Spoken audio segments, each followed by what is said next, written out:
Welcome to the American Grip Podcast. Joining me today, JD. How you doing? What's up, man? Happy to be back. Oh shit! Somebody else is here. Didn't even. For I don't see this much, man, but I am starstruck.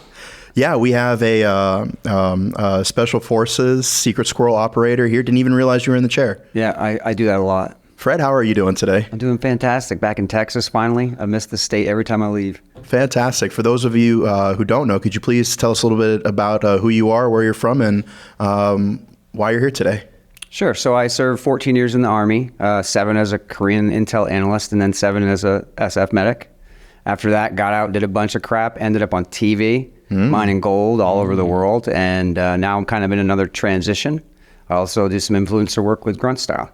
Fantastic. Here we are today. Yeah, I love this. This set is badass, guys. Thanks, man. It's work, Well, I'm jealous. So sometimes we want to bang our heads through it. Sometimes we want to enhance it.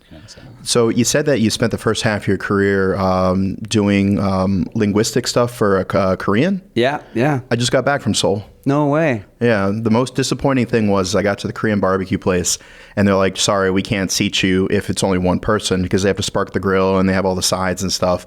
So it's just like that like forceful reminder that I'm alone and nobody loves me. No, I'm just kidding. But Wow, so that goes beyond state lines? Who knew? I was supposed to go to Korea too, but I failed the PT test, went to Germany instead. Oh. Well, Germany's awesome too. Oh, I had my kid there. So. Korea is pretty fantastic though, right? Yeah, it was pretty sweet, particularly with the appreciation that they do have for the U.S. forces after the Korean conflict. But with that being such a sweet gig, like why Special Forces? 9/11. Yeah. Easy. When did you join? I joined in 97. So you were 45 years in when the towers. Yeah. Did you say 45? He's not that old. 42. My bad. A lazy tongue. Yeah. So I was doing my thing, was a Korean intel analyst. Iraq was kind of heating up a little bit right before 9/11. And I was like, all right, a Korean intel analyst isn't going to do much there. But then 9/11 happened and I was like, all right, how do I get involved? And they opened up the window for us to go become Green Berets. And I was like, I'm in. And when you did that, you went the medic route. Which, did you have a background in that? Did you have any family members that were medics, served, or anything like that? Any family that do Green Beret work? No. My whole family served. Like everybody in my family except for my mom served. My dad was Navy, uncle, aunt were Army. My grandfather was Army.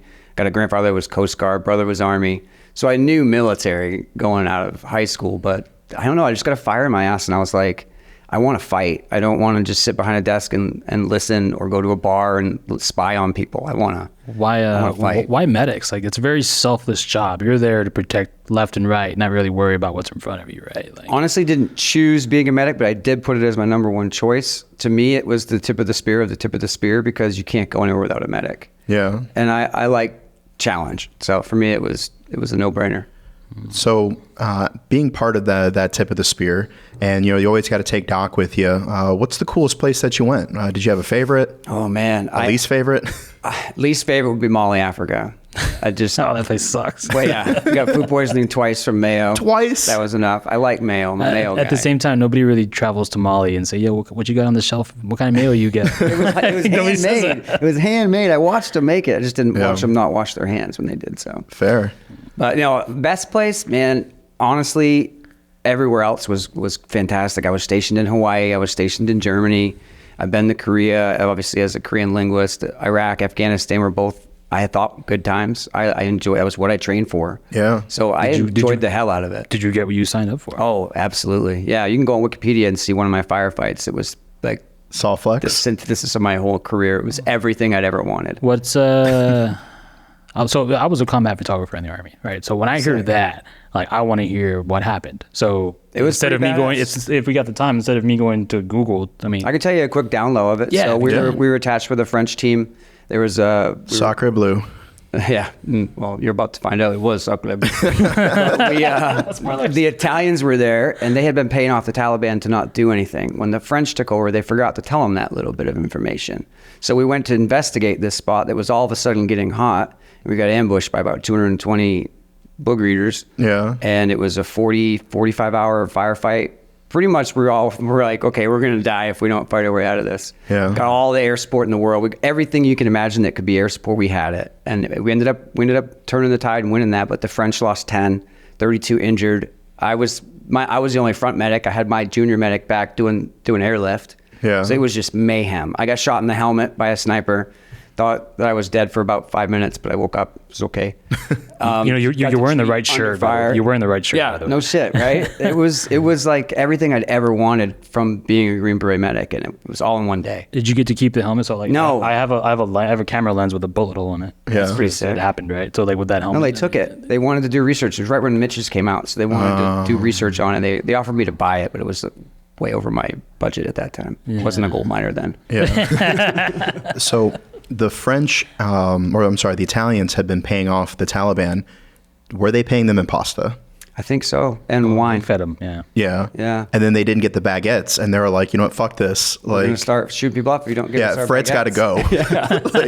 No, it was bad. Like the French president flew out the next day, gave us all the equivalent of their Bronze Stars. We were the first Americans to get those in like 40 or 50 years. Yeah, the croissant de nom. Yeah.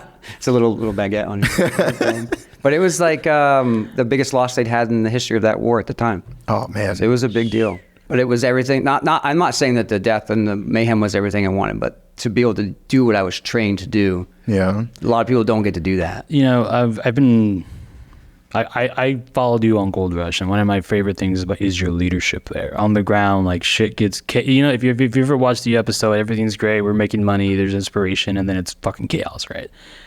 Is that where you got your leadership style from? Absolutely. Because, being in those types of firefights, like that takes a certain kind of controlled chaos. Balls, right? Yep. Controlled chaos, right? So you go to, how did that translate through? Like, what did you take away, and what was easy in Gold Rush? We'll get to Gold Rush, but I'm just going to talk about leadership. Yeah, well, the leadership that I learned in the military was from my team sergeant, and he was amazing. Probably to this day, the best person I've ever met. Like, he taught us how to be when shit was going sour. Like we had a lot of moments where we were like, fuck, this sucks.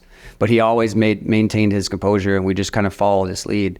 That's kind of what led me into gold mining, because I saw how people were like, oh, it's everywhere, it's chaos. And I was like, this is actually kind of cool. No one's shooting at us. Yeah. But it's the same type of environment. Shit can go really wrong, and it just fit. It's perfect. It's the same controlled chaos. It's about how you deal with it then. Yeah. How you handle the situation. Yeah. As if you were in combat. Once you get under it enough, you just realize you can overcome anything. I mean, 220 versus, what was there, like probably 60 of us? And a lot were injured and a lot died, but our team came out unscathed. So we did what we were trained to do. And so as you were transitioning out of the military, you mentioned that you saw a sort of kinship between the type of people who work in austere environments and dangerous situations. And when you first got out of the military, did you find that you were lacking that sense of purpose? Oh, dude, I went through probably 3 to 4 years of darkness, like complete darkness. Had a really hard time adapting, went through the opiate addiction. The VA wasn't treating me the right way. I didn't know what was going on. My transition was really bad. I don't know what exactly turned the corner. I do. I overdosed on morphine. Laid in my bed for probably 4 hours, thinking each breath was my last breath, while my wife was sitting right next to me. I couldn't move, couldn't tell her anything. And to me, that was like, dude, you're a Green Beret. Wake the fuck up, get off the drugs, and turn your life over. And that was like the turning point for me. And from then, I just kept trying to do other shit. I went on Ninja Warrior twice. Did a show with Steve Austin called Broken Skull Challenge. Yeah. Like, I just put my name out there. I'm like, look, I got a story. I want to share it because someone inspired me to get my act clean. So if I can share that story with other people, maybe I'll inspire other people. And that just kind of grew. Got me on Gold Rush. Got me to be one of the 4 main characters on the show. And it just built my confidence, I guess. Didn't make my transition any better. I mean, no one has a really good transition. No, I'm still in it. I'm still in it. And so originally, when you were first on the show, you had been doing security work for Parker. And so you kind of find yourself thrust in the spotlight. And what was that like? It was amazing. So I initially got casted because of my military background. And they're like, we need someone to go to Papua New Guinea because we think it's going to be dangerous. Your background fits perfect, so you can come and protect this guy named Parker. I was a huge fan of the show. I knew exactly who he was. I knew he needed protection. So I was like, all right, cool, let's do it. And I got to actually step it up a couple times on the show and really like I wouldn't say I saved lives, but I definitely saved people from possibly getting hurt. And I was like, wow, this is pretty cool. And then I saw gold and it was over at that point. Yeah, so it sounds like the commonality between your time in service, particularly like the firefight that you mentioned in this, is that you benefited from having that sense of purpose, that people were better off for having you around because of the care that you put into their safety. Yeah, I mean, I was that Green Beret and I was that medic again, just on a TV show. And it wasn't as controlled as people think it was. It was in a very, like, culturally that place is not caught up with the rest of the world. So it was dangerous. It made me feel like I'm back at it again. Yeah. If we can, for those who don't know, what is Gold Rush? You've mentioned it a couple times. Yeah, true. It's like you transitioned, you tried a bunch of different jobs, you come in through security, and then you see gold for runs. Yeah. Like for some of us, like you hear, oh, there's $30,000 in this jar. Like that's a salary for some people in this country. Like, what is Gold Rush? So Gold Rush started a long time ago with this guy named Todd Hoffman, and he decided that it was almost during one of our low points in our economy, that he was going to sell his business, go to Alaska, and do what they did in the old-timey days in the 1800s and try and strike it rich on gold. And people loved it. And the show quickly went to number one. I think it's been number one on the network ever since it came out. So it tugged at people's heartstrings. People like seeing the struggle, and they love seeing gold. And I was a big fan of the show too, so I'd watched it every season until I got asked to be on it. And it's really all about taking risks and the American dream. And so after service, you traded sand for dirt and trying to strike gold. And JD mentioned it a little bit. What was it like when you kind of had that first moment? You're like, oh wow, like this is legit. This is happening. Y'all do that drip, and it's like, no, dude, it was bigger than that. Because the first time I actually got to see real gold was this massive nugget. It was like I think it was a 60-ounce nugget. I held in my hand like 2 or 3 years of salary as a private, like in my hand that someone had just dug up right in the ground. To me, that was light bulb. It was like, whoa, wait a minute, I could do this. And that was what kind of gave me the gold fever that everybody talks about. Once you've held something that big in your hand, I'm not going to say that. Pause. Are you going to reference the shirt next? Or? No, but once you've held gold that's that big in your hand, you feel it. It's just an energy that comes with it, and you know the value of it. And it's just you made it yourself. Like it was in the ground, you did the work to get it, and now you can sell it and you can get rich off one of those fuckers. What's the value of gold right now? $2,500 an ounce. It's actually at the highest point it's ever been in history. So last question, because I'm a gold rush nerd. What was it when you were in, and what's it at now? It started at $1,200 when I first got on the show, $1,200 an ounce, and now it's already at $2,500 an ounce, and it keeps going up. And even then, what are we doing here, man? Why are we even painting gold right now? And an ounce will sit in your hand. An ounce is only like the size of a silver dollar. I mean, the ounce I refer to is cannabis. It's about the same size as a big nug. Yeah, that's an ounce. And then $2,500. When you had first come on the show, gold was already at a record high because the start of the pandemic. Yeah. And so to hear that it's doubled since then, like how does that make you feel as somebody who has dedicated a portion of your life to prospecting? It's what kept me going, to be honest, knowing the potential of it reaching even higher and higher. And out there, it's not like you have a magic machine that says gold's here. You just get lucky. And who doesn't want to get lucky? And so you started off at the beginning of the pandemic, more or less. Walk us through that a little bit. What were some of the struggles of getting into a brand new industry, particularly at such a difficult time? Yeah, so I decided right off the bat I wanted to only work with vets, and I wanted to learn to mine together. That hindsight, that may have been a bad idea because we didn't know what the hell we were doing. It's camaraderie, man. Come on. But it was that. It was brotherhood. It was camaraderie. We were all making mistakes together, and it was just drinking from a fire hose constantly, learning new things every single day. Welding, plasma cutting, heavy equipment operating, how to mine gold panning, like everything was new. And that's like the environment that we thrive in. I mean, we all thrive in that environment. Yeah, chaos. Yeah. Straight chaos. Yeah. Do you think the fact that the world was kind of shut down, do you think that maybe helped focus you, or do you think it was more of an obstacle than it was a focusing agent? I think the pandemic gave me the opportunity to go off on my own because I was supposed to go to the Yukon to work with Parker, the guy that I went on Parker's trail with. But I couldn't get across the border because I wasn't an essential worker on his team. So then the network said, well, why don't you start your own? And I was like, give me a shot, I'll do it. And never looked back. So I owe COVID. Thanks. We're the only one that can say that. And so you mentioned that it was kind of a bonding moment for you and your team. It almost seems like it would be a form of adaptive therapy, getting into a new industry. So why do you think veterans should get into gold mining? It was 100% therapy. I mean, I brought my brothers that I'd served with. I brought people that I'd known from the past. I brought other Green Berets that I found just from searching online. And we all came together and suffered together. We're living 3,200 miles north of Washington State. Like, we're living way up there where it's sunny 24 hours a day in the summertime. And we're off grid probably 150 miles from the nearest electrical line. Yep. So we're each other's only ally. One of my favorite lines from one of the seasons was one of your teammates, you're like, I pulled shrapnel out of you twice. Yep. Yep. Iraq and Alaska. Yeah. You can really see the brotherhood in the team, and you can see how much they trust you, especially because there's, if you watch the episodes, guys, you'll see on other teams when, shit hits the fan or a hose breaks or the excavator's broken. Everyone's pissed off. What the hell did you do? Why would you do? Like, that's not the environment you provide. Is what it is. That's what we've said. Like Parker. Parker's a very well-known individual, but I would imagine working for somebody well-known probably isn't the easiest. You probably have to have some skin in the game if you want to have a place on that team, right? Yep. But for you wanted vets. You wanted people who would basically essentially get in the foxhole with you. Yeah, I wanted guys that would show their ass. I wanted guys that didn't know what they were doing that were willing to learn. I mean, I brought a guy up that I hadn't seen since Iraq, Clint, and I thought he was dead the last time I'd seen him because I was doing med stuff in the talk, and this guy comes in and I'm intubating him, and I was like, oh shit, this guy's on Clint's team, and they're like, yeah, the team got hit. They had a couple KIAs, and I was like, fuck, gotta find Clint. And I searched the whole hospital, finally found him, covered in blood because he was the medic too. And I was like, fuck, you're not dead. I'll talk to you later. Never saw him again for 9 years.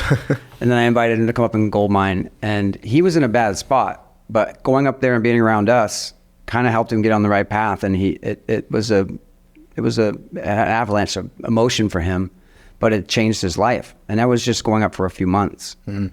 Like, it's one of those environments that you get yourself put in and you realize people have your back finally, like on our team. Yeah. Because like I said, you'll see different scenarios where it's like some of them guys run tight ships. You don't fuck around with some of them guys. Well, if the thing's down, like if the water plant's not running or if a truck's not going, you're not making money. So why do I have you here? You're messing with my nut.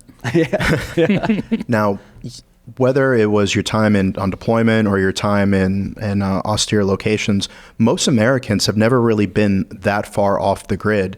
But yet you took a group of people that you hadn't seen in 9 years that really didn't have the experience. Can you tell us what it was like to be that far off the grid, where you're that far away from civilization, you don't have the things that you're accustomed to, and like JD was saying, every moment is equating to either money made or money lost? Yeah, it was a learning curve. There was a lot of things that we had to realize we had to have in place. And if, like, say we had a fan belt go down and we didn't have extra fan belts on hand, that could be 2 days. My wife had to drive to Fairbanks, Alaska. It was like a 7-hour drive to get fan belts because we hadn't thought about it.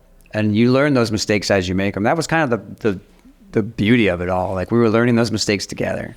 But you have to learn all the ins and outs to be successful. So there is no Amazon Prime out there? No, there is, but it'd be like 2 months. Yeah. We got to do it 2 months. Good luck. And there's a shipping fee. I bet. Oh my God. Can you tell us a little bit about what it was like when the cameras turned off? Because people only see what they're presented. Can you tell us a little bit about like what the struggles, what the life was when the cameras turned off? Honestly, all the cool shit happened when the cameras were off. Our wash plant caught on fire one night. Nobody ever knew about it because it happened at 3 a.m. What? We're talking like 20-foot flames, like, because we were welding on it and there was rubber in the inside we didn't know about. It just went. Like, so much stuff happened without cameras. You guys think that they film 10 hours a day, 6 days a week. We run 24-hour ops, 7 days a week. So there's so many opportunities for things to happen. And that was when we kind of let ourselves be ourselves. Like, we didn't have to worry about a camera. We could scratch our balls if we wanted to and make Army jokes that nobody else gets. Yeah. They would never let us do on camera. Nah. So it was more of There's a market here, though, Grunt Style, if you ever want to do it. Yeah, right? But it was great. Off camera was honestly way more fun than on camera because we were ourselves. And so it almost seems that like when you were able to take that breath and relax, it became more of a therapeutic experience. Do you feel like being on the camera had more of a toll on like your mental health? Yeah. In a whole, I think on everybody, the camera made it a lot worse. But we always fell back on the fact that we were trying to inspire people. And if you don't get in front of the camera, if you don't tell your story, if you don't do the hard things that people need to see, how the hell are you going to inspire someone? Like, you can't inspire someone by posting a picture on Instagram of you guys drinking around the fire. It's just not going to do it. They need to hear the fireside stories. So we understood we had to come out of our comfort zone to do that. It was annoying, but we did it. It sounds difficult, especially for, I mean, one, how do you sit around and fire chat at night when the sun's still up? Yeah, that's true. You learn. Like, tape your windows shut. Right. Yeah, I was gonna say, what's the 24/7 ops? Right. Like, somebody once compared it to a deployment, and I was like, deployments are a little different. I was exhausting. It's way more exhausting than deployment. Yeah, in my opinion. So why? Well, because it's 5 months and you don't stop. There is no stop. And you have to keep everything running. If something breaks and you have to go to Fairbanks and you just did it 12 hours, it doesn't matter. You still got to do it. There's no concern of you getting enough sleep to be good for the next op. It's go, go, go. I mean, we did 16, 18, 20, 22-hour days. And then the next day was back to that 12-hour shift. So what's being sacrificed when that happens? Sanity.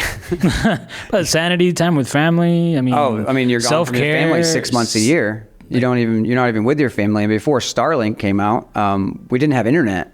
So we were going into town to download all the movies and all the, other stuff you watch. The text files, yeah. Everything. And you had to do it super slow. So it was miserable. Starlink changed everything. It made it a lot better.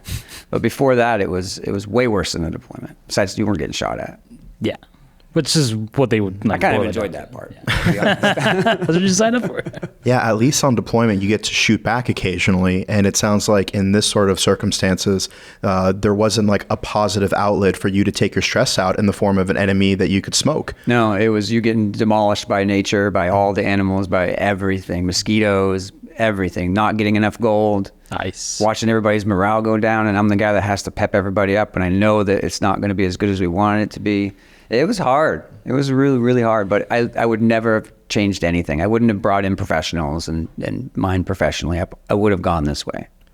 So what would you say was the team's favorite way to unwind or express some of that frustration? What was their outlet? We shot a lot of guns. Yeah. The guns that we could get across the border legally, we shot them all the time. And we did a lot of hiking. We call it prospecting and gold mining, but really it's just going out and looking in the woods and seeing what cool shit you can find. We found a lot of old mine shafts, went in those. A lot of drinking. I would not gonna lie. It's not much else to do. There's a town about 150 kilometers away, so we would go to the casino. They had a bunch of bars, good restaurants, so whenever we get a chance, we would do that. But that's about it. Netflix. Yeah, but you guys are there to work anyway, right? Yeah. Before Netflix, we brought up those old DVD sleeves full of movies and just watch movie. Pass hard drives around. Like Smallville, seasons 1 through 5, Nip Tuck. Things you haven't seen in 20 years. You're like, all right, well, let's watch this. I don't even remember it. Alf. I watched the whole, all of Alf. Every episode of Alf. Yeah, I saw Frasier in Africa once. Yeah, you know what I'm talking about. So is there a favorite memory that you have from mining gold that you like to share with the audience? I think the favorite memory I have is the nugget finds. There's a few of them, but when I found nuggets, to me that was like, it solidified the reason we were doing it, because I can't even explain how it feels. It feels like a shot of whiskey with a freaking, I don't know, like 10 shots of like a big fat joint. You're all of it at once. That's what it feels like to find a nugget, because you're like, what? It's here. I knew it was here. It's here. But then you don't find another one for months and months and months. But finding those nuggets made everything worth it. Okay. I only found 3, just for the record. I only found 3 nuggets that are worth a damn. But those were high points. Nice. Yeah, at the cuts, what would be some of your favorite moments? It was all super, like breakdowns were fun. Like seeing like obstacles we had to overcome, learning how to build roads, learning how to take a piece of ground that's never been touched and turn it into a gold mine. Like that whole process is amazing. Learning where to put what dirt so it doesn't fuck you over. Like just the whole process of learning how to gold mine efficiently was really fun. Yeah, I think that's where we were. I know a lot of why we watched it was just that adaptive. I have an adaptive therapy. I don't know, just feeling just watching the damn thing, let alone participating. Like, people love the struggle, but we do too. Yeah, my kids. We go to this farm like 30 minutes south of here during the fall, and they know I watch Gold Rush, Wicked Tuna, all these shows. So there's this little area where they have the rocks where they can wash them and like pan and. I hope you found gold today. You think Parker's going to come here and look for gold today? I'm like, in South Texas? I don't know about that. Yeah, well, there might be some gold here. It's probably really fine. Probably, but there's just like, it's like fake rocks and dirt, and it's just, they put them in water and they're panning, but they're looking for gold because they watched the show with me. Yeah. They're just like, oh, what do we can get? I really can't put my finger on one thing. I mean, the cold plunges we did in the creeks up there, like there's so many memories I have that made everything worth it, even though the TV was a struggle. Sure. And it's just memories I'm always going to have. You were saying y'all shoot for 5 months. Yeah. What are you doing for the other 7?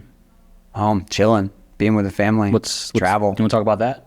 Yeah, is that mainly because of the weather considerations? Yeah, so we basically run off of frost. Once the snow's gone, we're digging. Actually, you do a little bit before it's thawed because you want to move stuff when it's frozen so it doesn't turn into muck. Yeah. But by the time it starts to freeze again, you're going to spend more money breaking equipment than you are recovering gold. So you got to pack, ship, and get out of there. So there's only a finite amount of time that you can be there, and that has to add to pressure to meet your goals. Yeah, and it changes every year, so you don't know. You could go up there a month early and just be waiting for the like we went up there 3 weeks early, waited for the damn river to break.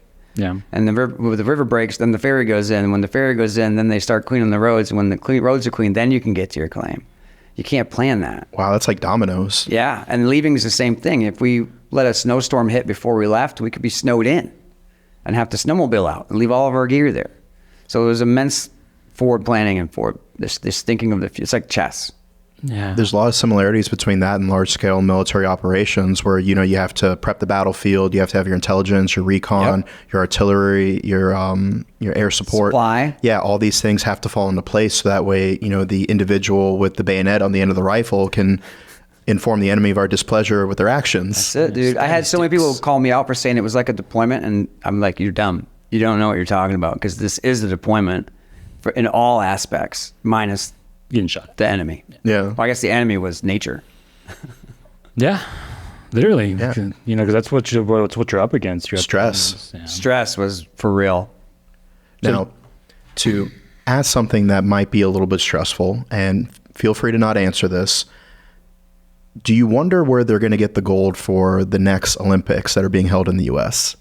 Did you hear about that? No, what's going on here? So no, I mean like the quality of gold at the Olympics is I've heard it's going down. Down. So like, I don't know. It doesn't make any sense to me because there's gold everywhere and there's lots of gold coming out of the ground. So there shouldn't be a hard time getting good gold. those motherfuckers are holding Well, the same people. They're holding on to it. They're being cheap. They don't give the athletes the AC. They got the cardboard beds. You know, We're talking France again, though. yeah, It's the reason why they lost 2 wars. 2 burns. a common Sorry, denominator. France. But as far as the LA Olympics that are coming to the I U.S. just here, got that. They're not doing good in the story. Especially based on what you started with, and now the France are just like, oh, sorry. My bad. I like French fries, okay?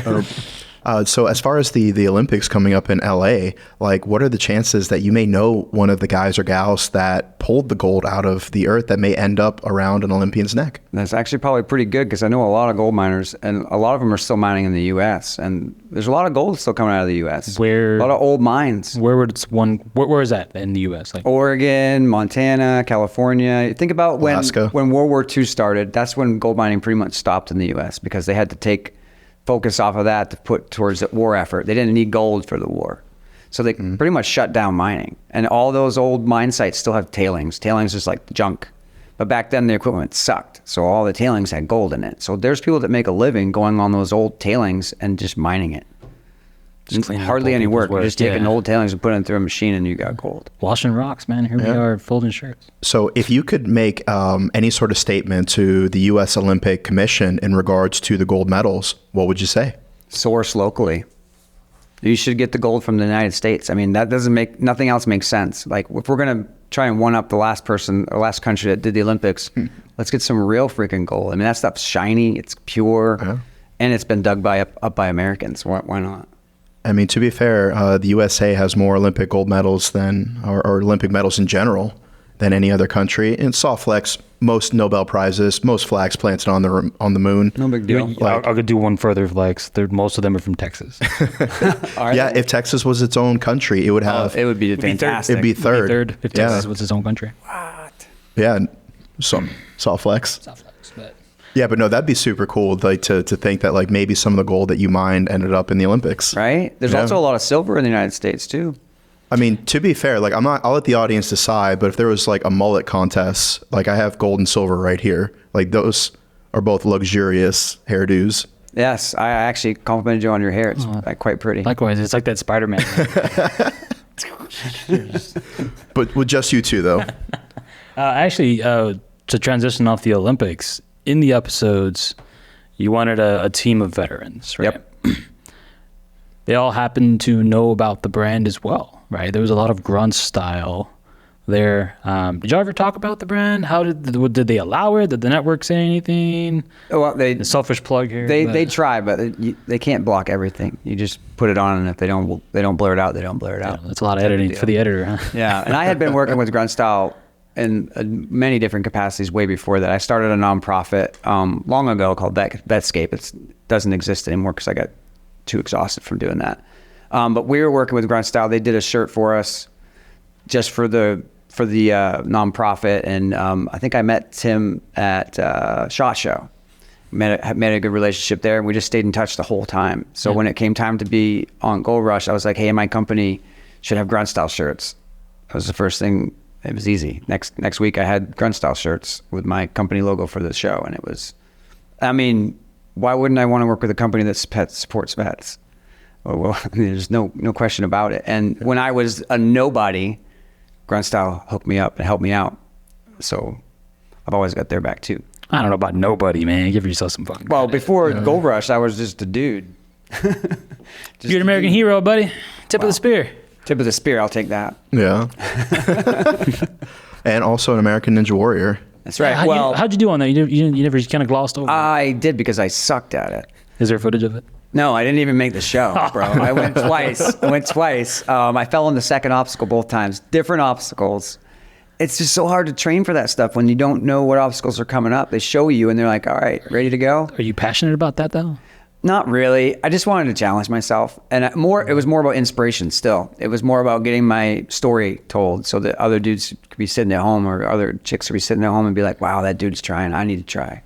Because that's what hooked me up. It was Warrior Games that hooked me up. Yeah. It was me sitting on my couch feeling lonely and depressed, and someone said, hey, you should try Warrior Games. And I went there and I saw people that were way more disabled than me thriving. And I was like, I'm an idiot. I need to pick my dick out of the sand and just do better. And that's when I realized stories are powerful. So you wanted to dip your sand and you wanted to dip your dick in sand and dipped it in gold instead? Yeah, dip my dick in some gold. You mentioned that you were just looking for stuff to do and that you had a lot of careers. Can you run us through some of like the top hits of like the crazy transition story that you've had since you've been out? Yeah, so I don't have any moss. I never stopped. So I got out, immediately went to college, got a degree in agriculture. From there, I was a high school biology teacher. I went back to Fort Bragg and taught medicine for a while, but I had a stroke because I was going through my opiates and all that other bullshit. So I left that job, got a job as a middle school history teacher. My wife gave me all the slides because she's a history teacher, so I had no idea what I was doing. But the kids love me. From there, it was Steve Austin's Broken Skull Challenge. That's when I started realizing Warrior Games was awesome, so I did Warrior Games twice. That got me to Ninja Warrior. Ninja Warrior eventually got me to Gold Rush. Then it was gold mining. And now that I'm done with TV and feeling like I need to do something else, I'm actually starting a job next week as a car salesman. What? What TV show is that going to be on? Yeah, no show. It's just me trying not to show my ass. I had no idea. I was buying a car because I was going to go back to Fort Bragg to teach medicine again. And I was like, well, this is kind of cool. I liked the guy that was selling me the car. And I was like, well, how much money do you guys make? And he was like, well, you make 6 figures if you're good at it. And I was like, oh, sign me up. So I went and found the best car dealer in the area, applied. 3 days later, they offered me a job. So I'm like, all right, I'll try. This has just happened. So Wow. So you're hearing it here first, folks. Yeah, this is like brand new. Like I haven't told anybody. What area is this? Washington. Washington If you're in the State. Washington area, need a vehicle. Give me like 3 weeks though to get good at it. I think your name should be like Doc Lewis or Doc Fred. Come by Doc Fred. Doc Fred. Yeah. I might have to use the gold somehow. I don't know, but I don't know. It's something I've never done. Again, it's outside my wheelhouse. I just like pushing myself to try new things, and if I'm not good at it, I'll just go back to Fort Bragg and teach medicine again. So, no harm, no foul. No harm, no foul. You also did some security work. Yeah, done a bunch of security work. Can you tell us a little bit about that? Some of it's kind of crazy. I don't know if people are even going to believe this crap, but I did a couple of security gigs. One security gig I did was guarding a guy that thought the MS-13 was after him. This is a coin collector in New York City. So I basically sat outside of his house for a week, put bulletproof protection on his windows, set up cameras where I paid people to do that. Yeah. And that was it. And I got paid really well to do it, but I was like, man, I don't really feel like this is like a legit job. Another job I did was on yachts, and I don't even think I can talk about that because it was shady. After that job, I was international waters, man. I You am can't never prosecute doing you. this again. When you start using words like oligarch, then you can't talk about it. I'm pretty sure it was close to that, but I felt dirty doing it. I took the money and ran, and I'm like, okay, that was my last security gig. You can get a job easily as a SF guy. You just throw your name out there. You'll get a job as a contractor doing something. But you got to be careful what you wish for. Fair enough. So are there any jobs out there that maybe tickle your fancy that you think if car sales don't work out, that you might go after that next? Yeah, I've got backup. So I'm working with local PD, taking the public safety test, see if I can qualify as a cop. Who knows? Maybe green to blue. So you'd have to lose this little portion. Yeah, they definitely told me I'm against it. I'm against it. Sorry. Yeah, I know. It's my backup. My backup. And then there's a couple of contracting jobs in Dallas, Texas, working as an ROTC liaison to kind of try to beef up their recruitment because I guess this new generation is kind of lazy. Really? That's what I've heard. Who knew? Yeah. So there's a couple options I have. I'm going to give the car sale a shot and then probably go back to Bragg unless the police thing kind of kicks up. What? Oh, sorry. I was stationed at Bragg.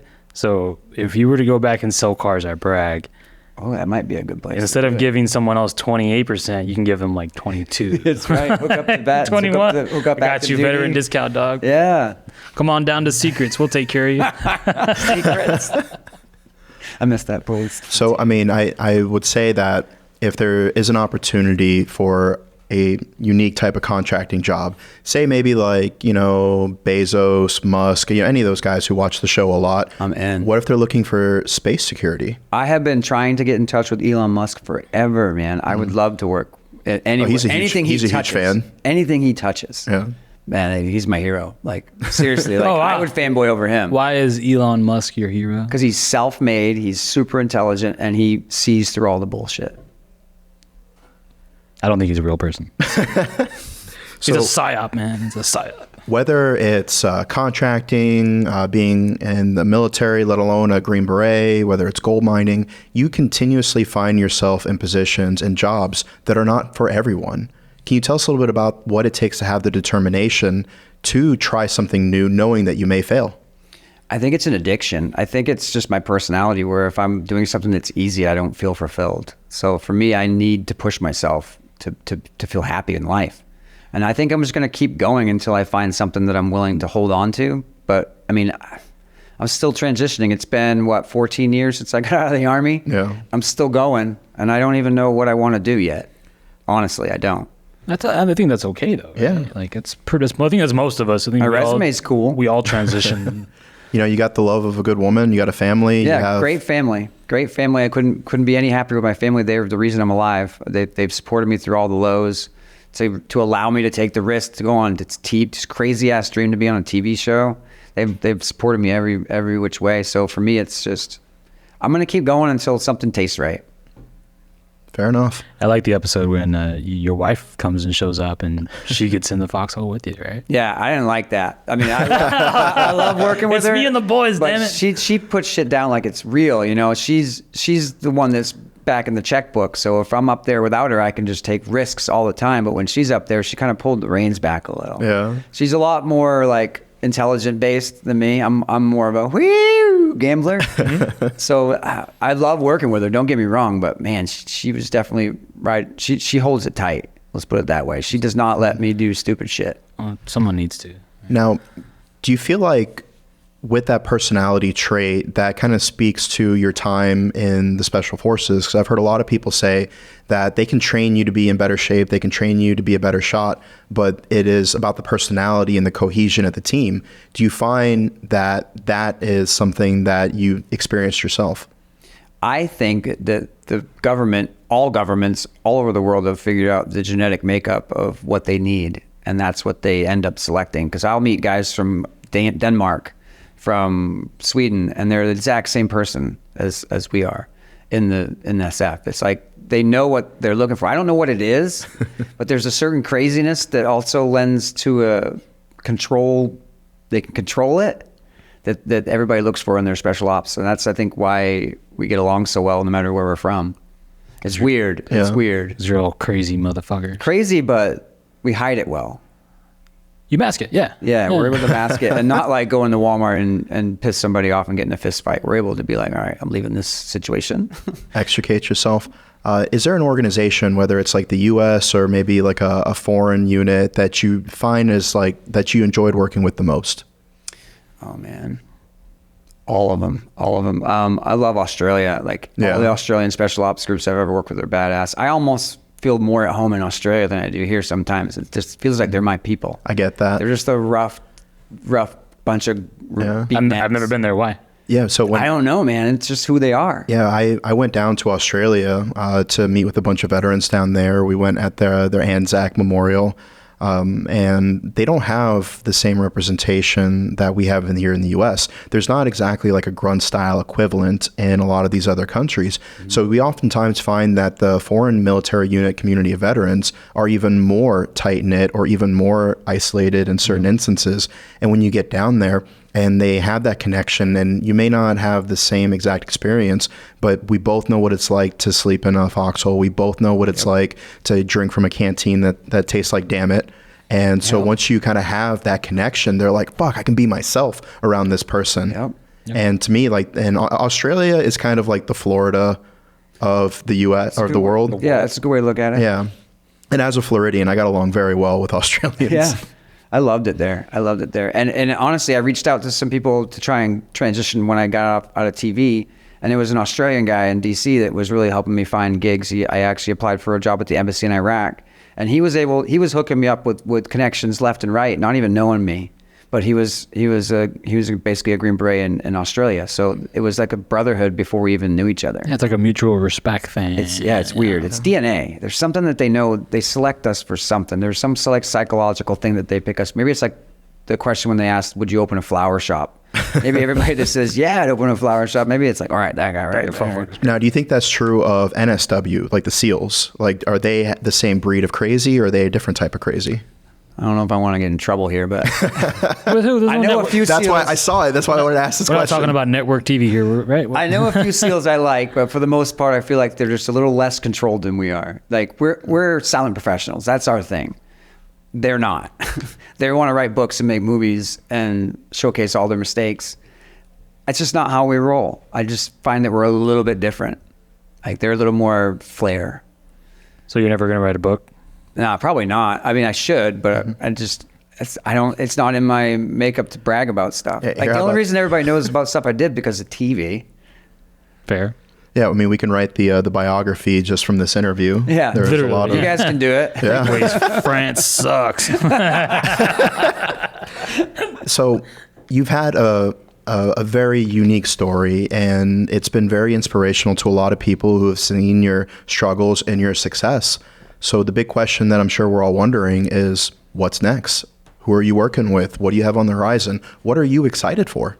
I want to continue to help vets. For me, that's what I've been wanting to do for like 15, since I got out and since I went through my struggles. So I make myself very available online. I get messages every day that I'll answer every single day. Vets tell me I'm inspiring them, asking me questions about nutrition and health and fitness.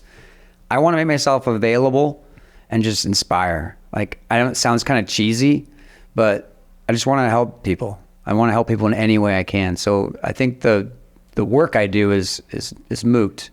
Everything is about just inspiration and showing people that you're not alone. Because that's what we all think. We all think we're alone when we're going through the dark times, but we're not. It's because we don't talk and we don't share the bullshit with anybody. So I want to be a beacon. Like I'll put myself out there. I'll tell my stories. I'll show my ass just so people can see that that's what we should be doing, and hope that I inspire one person to not put a fucking gun in their mouth. To me, that's what it's all about. Fair.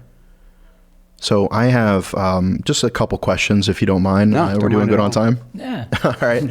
So what was it like when you finish recording and you go back home, and then the second half of that is after the time where the season ends to the time where you get to watch it on TV? Yeah. Tell us about those two different periods in your life. That's a good question. So first off, we don't even know what the show is going to look like. We work our asses off. Cameras are in our faces all the time. Half the time, I don't even know if they're recording. Half the time, I don't know if they're going to use it. It's like having combat camera in a firefight. Yeah. Like you try to look cool. Yeah. You're like, all right, just make sure like, there's the right side of my face showing and my fly's not unzipped. I get the picture back and I look terrified, you know? Was there like it. were there producers on the ground with their fucking clipboards making everything uncomfortable? Yeah. Every second of every day. Like if I did something wrong, I'd have to redo it. If I said something I wasn't allowed to say, I'd have to redo it. Like there were times where we'd have a scene shot in fucking April, and they would go through the edit, like it would go all the way to the production company, and they'd be like, hey, we need this line. You didn't say this line. And we would have to redo it in July. Like continuity type reshoots. Continuity. And it'd be super hot, or it could be the reverse where you're in shorts and it's super cold outside and you can't shiver. Sounds like Gold Rush needs AI. Yeah. Just saying. So it was immensely complicated with the involvement of production. But like I said, you want to tell your story, you got to take a little bit of the hits. Yeah. So it almost seemed like when the season was over and you went back home, and then you kind of have that like back to normal life, and then episode 1 drops. And then everything changes. Yeah, tell us a little bit about that. So you get that lull. For us, though, we're done in September, October. The show starts airing sometimes when we're still in the Yukon. Wow. So for us, we didn't really get much of a break. But the off season, when the show stops airing, that's our break. So you would go the whole season, forget what you were doing, and then you'd get home, have a couple weeks, chill, and then everybody would be talking about Gold Rush, and everybody would be asking you questions. Online just blows up. People see you in the stores. They're like, oh, I saw you last week. And you're like, that was like 7 months ago. Let me remember what happened. Yeah, without giving any spoilers. Yeah, right. Yeah, right? Thanks And for then watching. you'd watch the show yourself, and it was like watching, and sometimes things were cut in, and you didn't know how they made it work like that. Or you would say something one time and something another time, and it would be put together, and you're like, I don't really remember that happening like that. This just edit. It's just how it goes. So it was always like watching a show for the first time. And even though we would know like major events and stuff like that, but for the most part, it was actually very interesting. I actually enjoyed, that was actually one of the more enjoyable parts of being on TV, was watching. Sounds kind of egocentric, but watching myself on TV was actually a lot of fun. I enjoyed it. I bet. So veterans are notorious for pointing out inaccuracies or explaining context during military movies. Did you find yourself doing that for your family during Gold Rush? Yeah, I would tell my family everything all the time. My son was up there with me all the time. Like my Christopher, I have 2 sons, was up there with me. So he and I would sit with the family and be like, no, oh, no. But my wife and my daughters, basically, they just see it for the first time, and it was just, I just kind of let them have it. Like, no need to explain a lot of that stuff, just unless it was something I really wouldn't have done. Like, some of our reactions weren't reactions enough. Like you were saying, it is what it is. Well, it has to be, because you got all this money riding on it, right? And you're just like, yeah, but make more money. But that's not the mentality that sells on TV. So we kind of had to adjust our mentality a little bit just to appease the gods.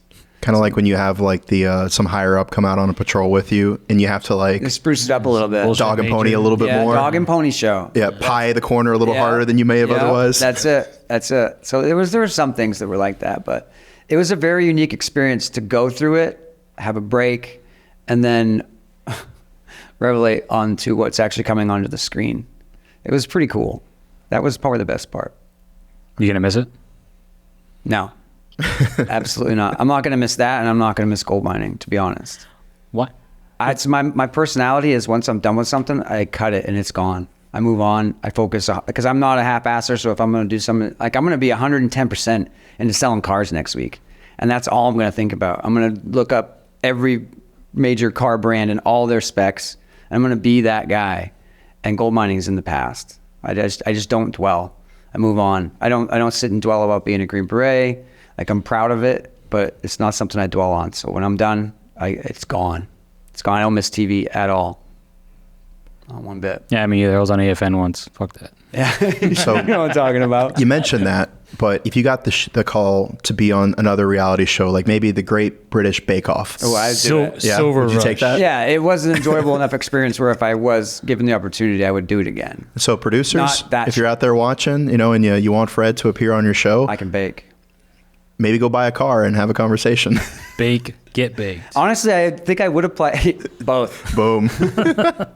I think I would show. do like the Survivor, The Amazing Race, shows like that, like Alive or Alone, that show Alone. Naked and I would do Afraid, shows Yeah, like I have that. a few of my friends who I deployed with are naked and afraid. I can. I don't know about Naked and Afraid. I think that's pushing it a little far.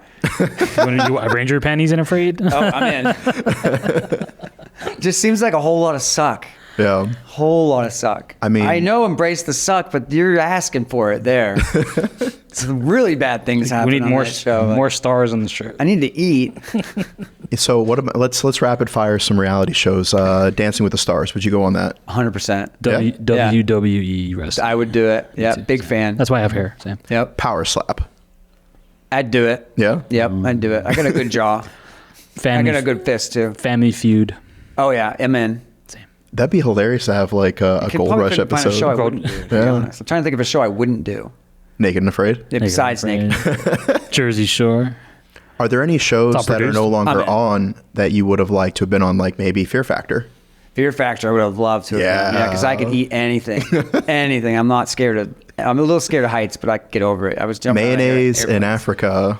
Would you do it a third time? I would. Yeah. It's so good. Same. So good. Yeah, all the fucked up shit I had in Africa. People that haven't had handmade mayonnaise don't know. You ever had foot bread and seen the feet that made it? Those toes are good. They're cooked. It's Yeah. fine. Maybe that's why I'm into feet now. To check out Foot Finder. I don't got that money, man. I got kids. Well, are there any other projects or anybody you'd like to shout out? Anybody you're working with? Any final thoughts for the listeners? Ooh, that's a tough one, man. I'm so distracted by trying to find a job. I've been kind of consumed by application after application and interview after interview. That's pretty much my life right now. But I want to definitely shout out to Grunt Style because of all the great stuff you guys do for vets, all the nonprofits you guys are involved in, and helping the community and helping vets. To me, that's why I influence. That's why I rep the brand, and that's why I'm here right now. So, like outside of that, I'm just focused on my next chapter. Changing the dust and fire, man. Yeah. Really. So where can our listeners find you on social media? Official Fred Lewis on Instagram. That's the best way to find me. On Facebook, I think it's just Fred Lewis. But my Instagram is definitely my hotspot. That's where I post everything. That's where I ask everybody to message me, and I will respond. Anybody that needs help, like for me, I'll post at least a couple posts just saying, if you need help, hit me up. My door's open. 4 a.m, freaking hit me up. I'll hit you back. I don't know if that's true. I'll do it. I don't sleep. I got insomnia, so I'm up. So like once upon a time, so Eric, one of our editors, who helps run the show, he was like, "Yo, we should get Fred on the show." I was like, "All right, let me hit him up." So if you check your DMs, you check your DMs, you have an I have official. a shady account, and you went to my you have an He's in official. Ranger panties, You have an so, official like- invite from me saying, "Bro, I need to bring you on the episode. We need to be best now friends." I gotta check my shit out because I get a lot of those weird messages, you know. Yeah, Like, well, it's the hair. I look Indian. I get it. Like, it's okay. I'm gonna check it now. It's just me with shorter hair. Like maybe my profile is like shady. Should I? Maybe. I don't know, but I definitely didn't get a message in my main. It must have gone to the hidden requests. Oh yeah, that's a scary place. But you have a check mark. But you're here now. I don't look for check marks. I don't need that kind of. I'm good. That notoriety. Yeah, I'm good. Don't find me. Don't even say my name wrong. Keep saying my If name you wrong. hit me up and I haven't responded, then hit me up again. There's a reason why I go by initials and not my name. So. Fair enough. Well, thank you so much for joining us. Do you have any final words of inspiration that you'd like to leave everybody with? Just keep going. Like everybody that feels like they're at the end of their road or like in a tough spot, just keep going because you can go from your super low to the highest of highs you could ever imagine if you just put your mind to it. And that's how I live my life. Well, thank you very much for that. Thank you for joining us here at the American Great Podcast. We'll see you next time. Thanks, guys.